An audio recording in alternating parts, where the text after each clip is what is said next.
ఈ ప్రపంచం ఎప్పుడూ ఒంటరిగా లేదు. కనిపించని శక్తులు దాన్ని కాపాడుతున్నాయి. మరి ఆ శక్తి బలహీనమైతే సమతుల్యత కూలిపోతుంది. అంధకారం విజయం సాధిస్తుంది. సముద్రాలు నా మాట ఎందుకు వినటం లేదు? నా సముద్రాలను ఎవరు నియంత్రిస్తున్నారు?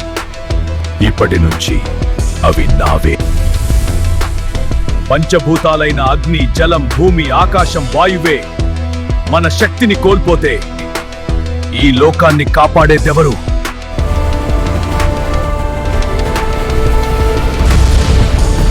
ఇది నా యుగం మాత్రమే కాదు, మీ దేవతలు కాపాడాలనుకునే ప్రతి మనిషిలోనూ నేనే ఉన్నాను. అన్ని యుగాలలోని అసురులను నేను తిరిగి బ్రతికించాను. ఇప్పుడు దల్లారుండి